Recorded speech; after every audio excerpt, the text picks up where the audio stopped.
안녕하세요. 반갑습니다. 네, 사진하는 신민식입니다.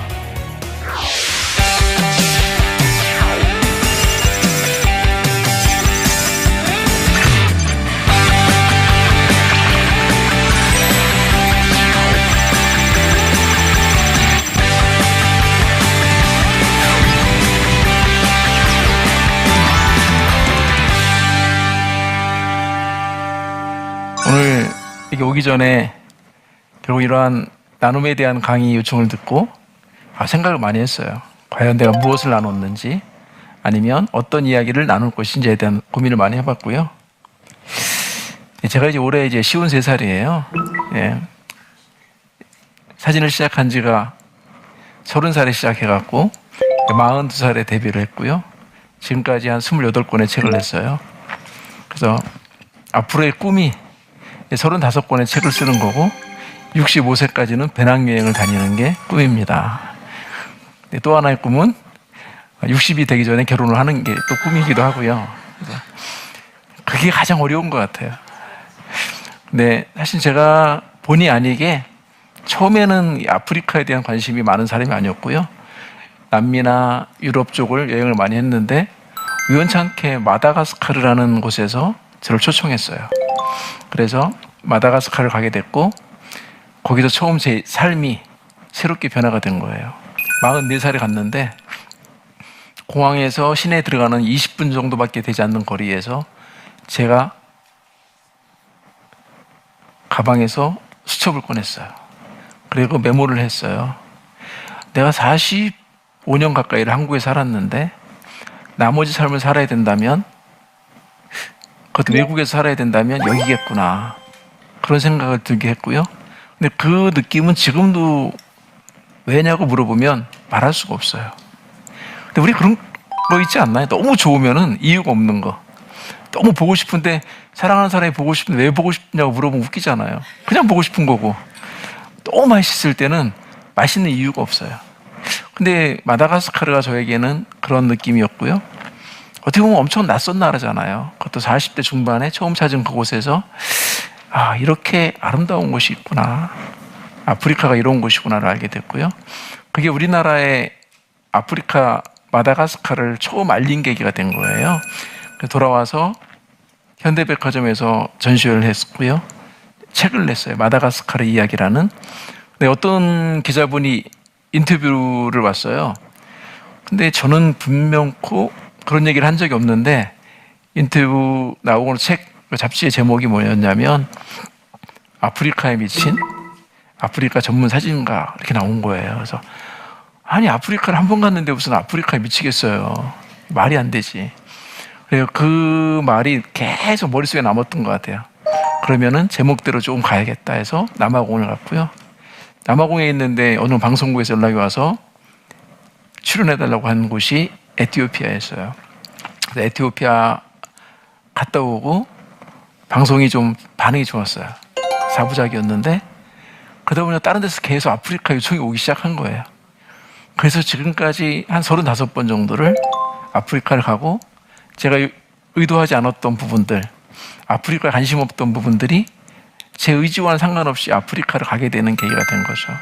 지금 이제 아프리카 사진하면은 웬만하면 제 이름이 나올 정도로 한국에서는 아프리카 관련된 거고, 마다가스카르가 지금 많이 유명해졌지만 처음으로 마다가스카르를 알리고 바오밥 나무라는 걸 처음 보여줬죠. 그래서 어린 왕자에 나오는 바오밥 나무만 생각하다가 저게 실존에 있다는 걸 사람들이 알게 된 거고요. 지금은 너무 많아요. 그 이후에 많이 갔으니까 사람들이. 근데 제가 아프리카를 여행하는데 어떤 선교사님을 만났어요. 그 선교사님이 저한테 얘기를 하는 거예요. 작가님, 아프리카에 아이들에게 신발을 신겨주면 사망률이 25%가 줄어듭니다, 그러는 거예요. 그게 너무 충격적이었어요.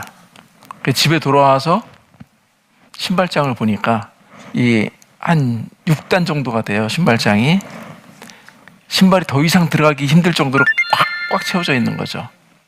1년, 2년 동안 한 번도 안 신은 신발이 여러 켤레가 있고, 되게 막 내 자신한테 실망스러워 화가 났어요. 안 되겠다. 그때부터 기도를 하게 됐고요. 제 블로그 팬클럽 카페도 있는데 사람들하고 나누기 시작했어요.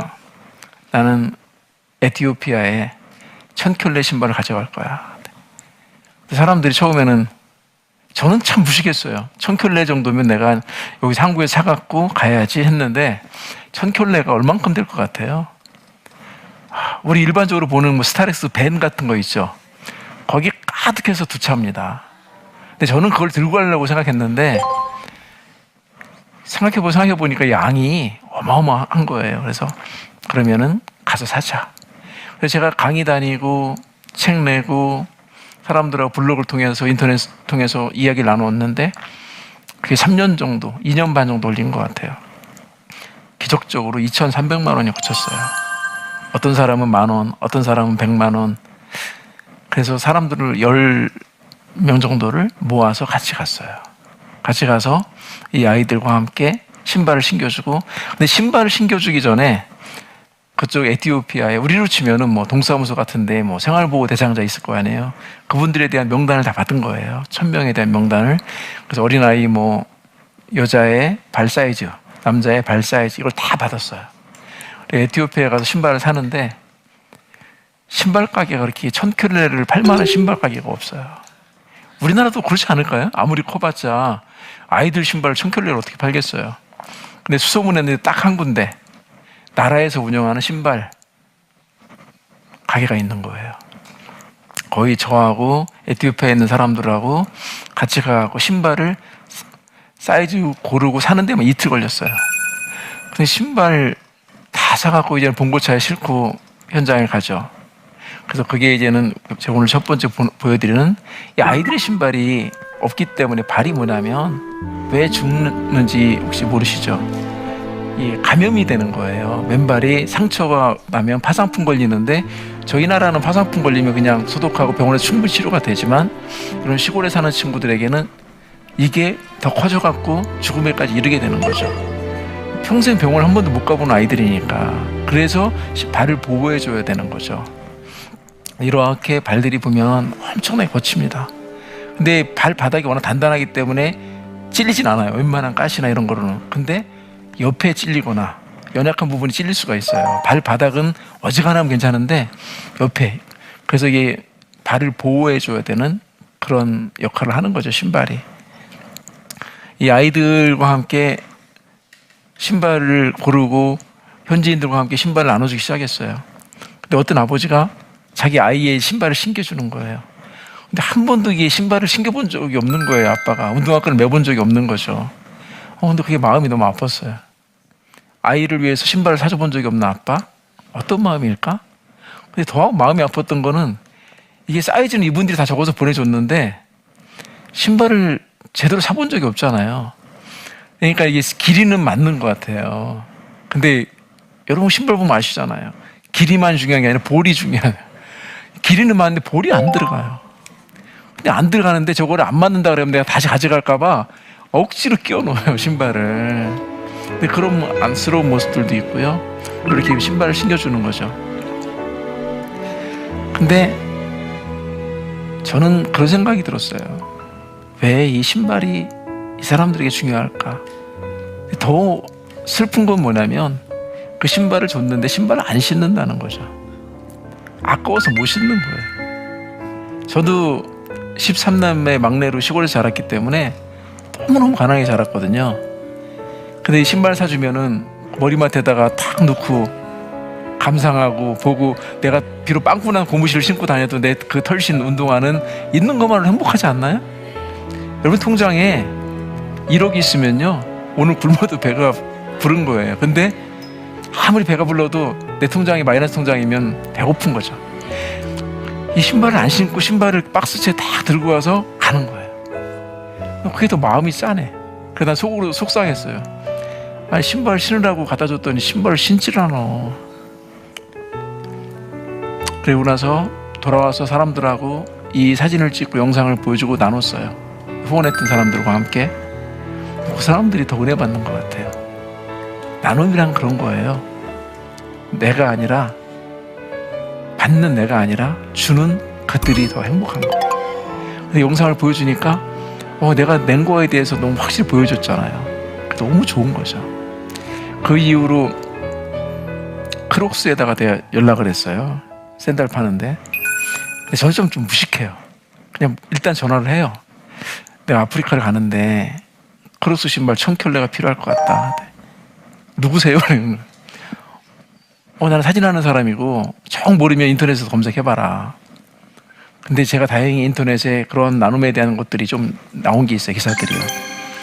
전화가 왔어요. 좀 더 일찍 연락했으면 2000켤레도 줄 수 있었다는 거예요. 그리고 저한테 1000켤레를 600켤레를 보내왔어요. 당장 필요하니까. 그 중에 이제 아이들 신발을 고른 게 한 150켤레. 그래서 1000켤레였고 1150켤레 정도가 첫 번째 나눔에 사용되게 된 거죠. 제가 에티오피아를 다니면서 느낀 것 중에 하나는 사람들이 너무 착한 거죠. 바보 같아요, 보면 조금. 근데 바보같이 착한데 너무 바보같이 욕심이 없어요. 그 신발 하나 때문에 그 사람들이 저에게 신발을 받을 때 그냥 받을까요? 아니에요. 어떤 엄마는 와가지고 무릎을 꿇고 받아요. 너무너무 감사하니까. 그래서 주르면서도 우리 같이 갔던 일행들이 같이 눈물을 흘리고 같이 행복했어요. 사람들에게 광고를 했어요. 가족 사진 있는 사람 한 집도 없는 거예요. 그럼 가족 사진을 찍어주자. 특별히 뭐 우리처럼 스튜디오가 아니고 그냥 일반 벽. 지금 보시는 사진에 보면 저게 가족들이에요. 가족 사진을 저는 아프리카 여행할 때는 항상 휴대용 프린트를 갖고 다니기 때문에요. 그 자리에서 프린트해갖고 그 자리에 주거든요. 지금까지 한 1500가족의 가족 사진을 찍었어요. 제 꿈은 계속해서 저 일을 하는 거고요. 그게 뭐 10,000가족, 100,000가족이 될 수도 있어요. 근데 나에게는 너무 흔한 사진인데 이분들에게는 저 가족 사진 하나가 너무나 큰 의미예요. 사실은. 보면 아이들도 저렇게 많아요. 근데 애들이 보면 다 행복하죠. 근데 이게 가족 사진의 의미가 뭐냐면 한 장의 사진도 중요한데 그날 그 시간이 이 사람들에게 놀이가 돼요. 근데 그거 갖고 놀고 재밌는 거죠. 그래서 같이 앞에서 막 놀리고 막 웃기고 막 이 마을에 하나의 잔치가 되기 시작해요. 그러면 다시 액자 받으러 오거든요. 액자를 주면 너무 행복해하죠.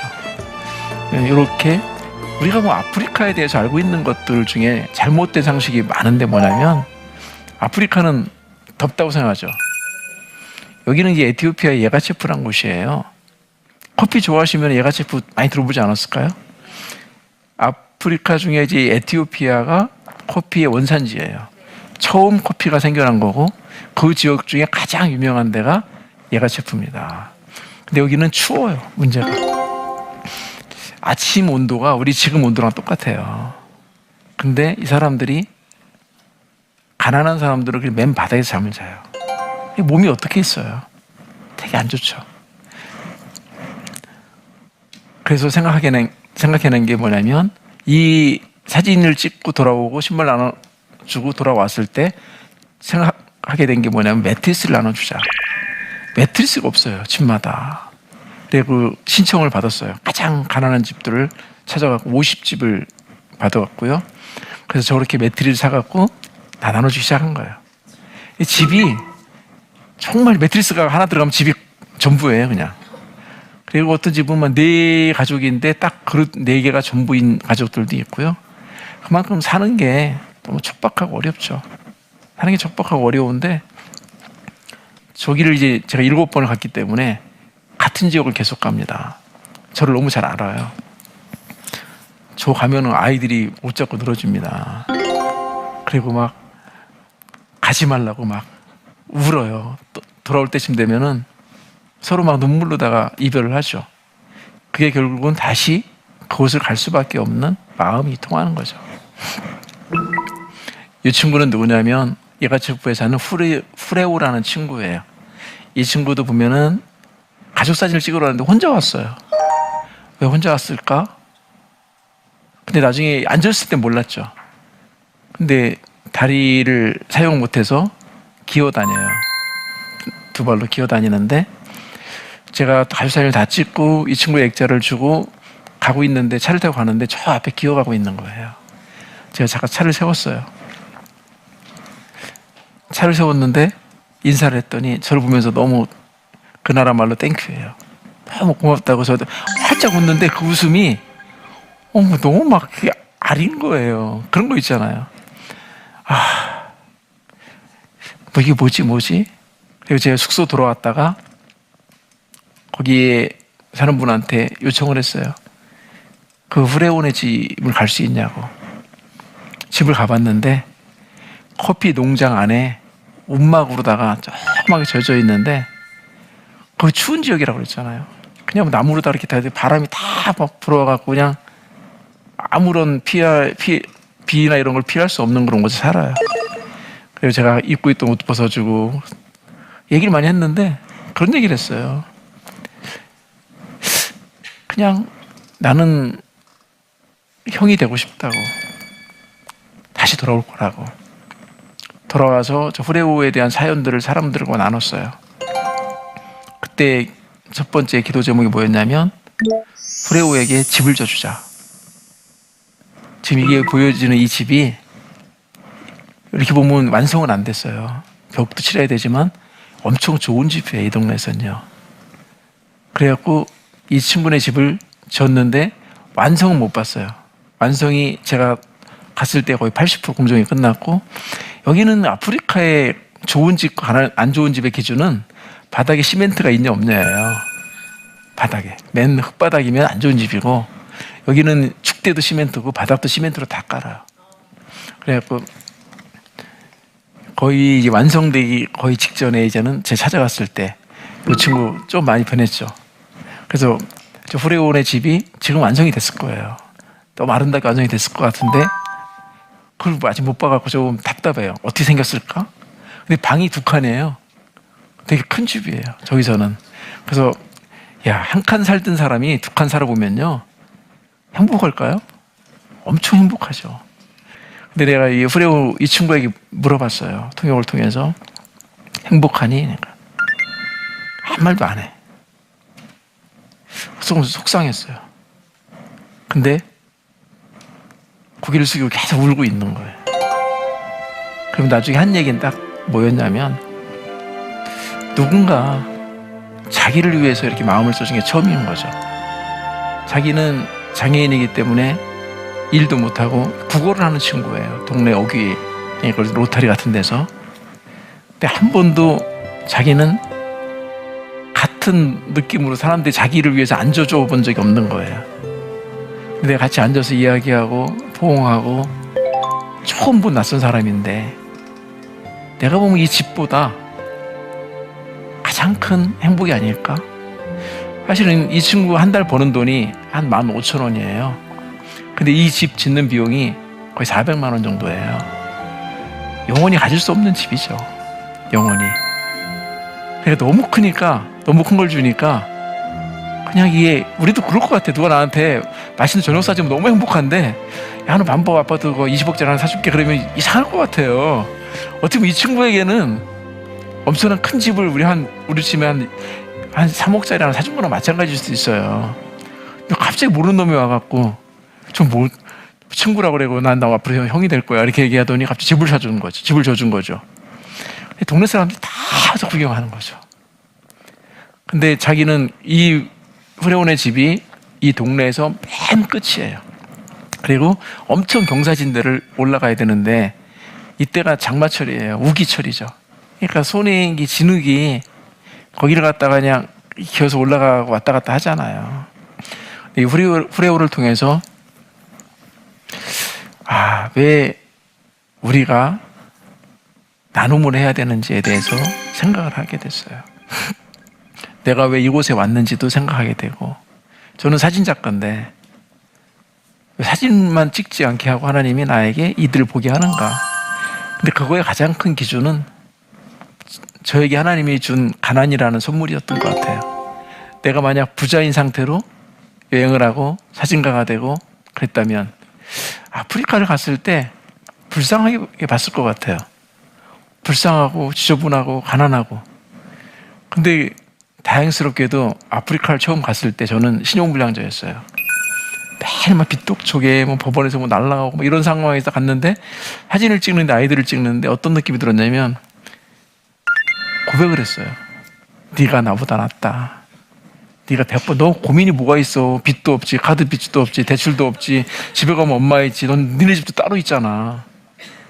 그 아이들이 더 전 행복해 보였던 것 같아요. 그게 왜 하나님 나한테 오랜 시간, 12년이라는 시간 동안 신용불량자로 살게 했는지. 근데 지금은 너무 잘 됐죠. 제가 상상했던 것 이상으로 많은 것들을 주셨어요. 근데 내가 가장 힘들고 아플 때 딱 묵지 않았던 성경 구절이 하나 있는데 그게 뭐였냐면 욥기였어요.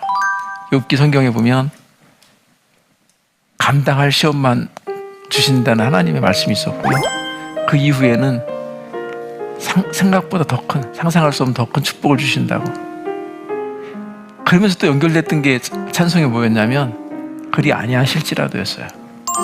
그게 희한하게 연결이 돼갖고 제가 찬양인도를 청년부에서 했었는데요. 그 찬양을 늘 해요. 늘 눈물이 나는 거죠. 한 노숙자도 한 1년 가까이 살은 것 같아요. 근데 그때도 가장 기뻤던 거는 내가 사진가로 가는 일이 후회되지 않았다는 거죠. 뭐 좋은 직장도 있어보고 월급도 많이 받아봤지만 거기서 느낄 수 없었던 거는 내가 카메라를 들고 나갔을 때예요. 근데 아프리카를 가보니까 사진가가 할 수 있는 너무 많은 나눔들이 생기기 시작한 거죠. 지금 새로운 작업들을 하고 있어요. 에티오피아에 카페를 만들어요. 제가 한국에는 유명한 카페를 하나 갖고 있는데요. 마다가스카르 카페예요. 근데 그걸 하고 나니까는 카페 요청이 많이 들어와서 한 4개 정도를 만들어줬어요. 근데 나는 카페를 내가 인테리어 할 수 있다고 생각 안 해봤는데 그 재능이 있어요, 저에게요. 하면서 많은 것들을 느끼게 됐죠. 그래서 계속해서 사람들에게 후원금을 받고 나눔을 받고 하는데 이거에 대한 좀 한계점을 느끼기 시작해서 에티오피아를 내가 도와야 된다면 차라리 에티오피아에서 자급자족할 수 있는 걸 찾자. 그래서 한 1억 원 정도를 투자해서 에티오피아 카페를 만들고요. 거기에 벌어들인 모든 수익은 에티오피아 장학금으로 써요. 근데 그 일들이 이제 막 얼마 전에 했는데 계약금을 1,000만 원을 줬는데 떼먹혔어요. 그래, 하나님이 아직은 때가 아닌가 보다. 근데 좀 더 기다리자. 그래서 다시 또 알아보기 시작하는 거예요, 장소를. 근데 이제 다른 사람을 찾았죠. 근데 안 되는 거는 분명한 이유가 있어요. 오히려 만약 그때 잘 돼서 바로 시작했었다면 나중에 더 큰 실수를 할 수도 있지 않았을까? 근데 1,000만 원이 저는 이게 하나도 안 아까웠어요. 이 돈이 작고 크고가 아니라 이게 엄청난 나에게 큰 교훈을 여기서 있었겠구나. 그래서 원래는 10월 말에 오픈하기로 했다가 늦어지고 해서 내년 봄 정도로 생각하고 있어요. 근데 내가 꿈꿔왔던, 내가 계획했던 모든 것들은 항상 내가 생각했던 것보다 높게 이루어졌어요. 그거에 대한 해답은 쓰시기 위험이겠죠. 그렇게 기도했었으니까. 배고플 때는 하나님, 내가 밥을 얻어먹으러 갈 때는 꼭 그랬어요. 나중에 돈을 많이 벌면 밥 먹는 건 엄청나게 사주겠다. 지금도 후배들한테 한 달에 100만 원씩 사는 것 같아요. 아니면 내가 나보다 어려운 사람을 위해서 더 쓰겠다. 그런 기도를 했기 때문에 그런 거 충분히 이루어지는 것 같아요. 앞으로도 여러분들이 아프리카를 생각할 때는 불쌍함이 아니라 동정이 아니라요, 그냥 동경으로 후원했으면 좋겠어요. 그들이 저에게 뭘 도와달라고 요구한 게 아니라 내 마음이 원해서 갔기 때문에 그 동정이 아니에요. 가장 인격적으로 도울 수 있는 거는 그냥 동경하는 마음이죠. 그런 마음으로 여러분들이 잘 기회가 왔으면 좋겠습니다. 부족한 시간이지만 나눠서 행복했습니다. 고맙습니다.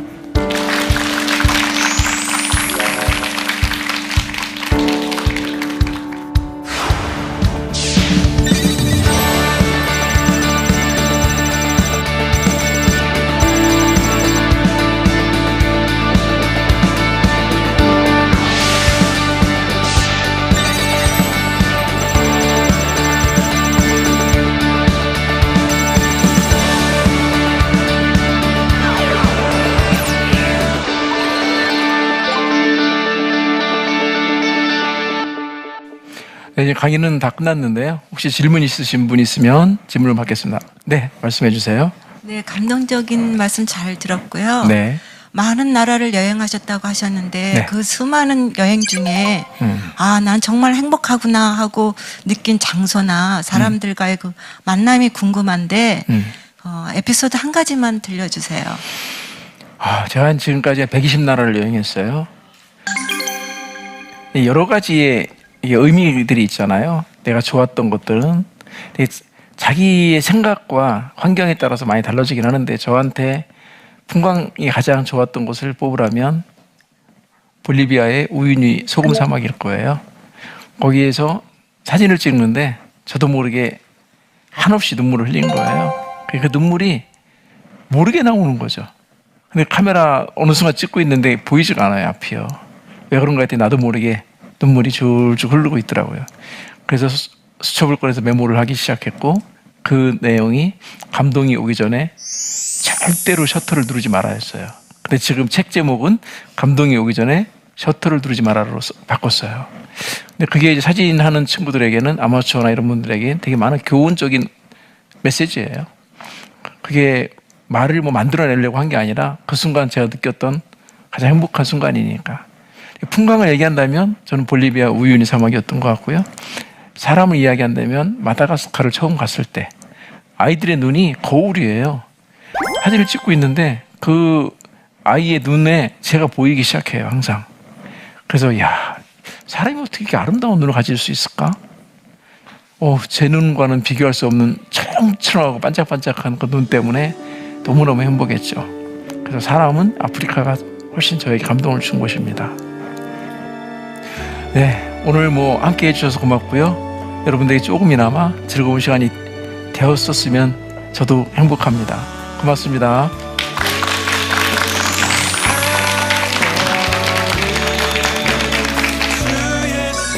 시간을 잘 경영하는 사람, 시간을 잘 관리하는 사람들을 괜찮은 사람이네 이렇게 생각한다는 거죠. 순 우리말로 하면 앞가림을 잘하는 사람들입니다. 능력도 있지, 인맥도 든든하지, 자기의 앞가림도 성실하게 잘하는 사람들은 괜찮은 사람이라고 생각합니다. 쓸모있는 능력을 갖추기를 노력해보자. 책임지는 관계를 가지도록 노력해보자. 신뢰받는 인생이 될 수 있도록 애써보자. 이것이 제가 가지고 있는 자기 경영에 있어서의 커다란 3가지 전제입니다.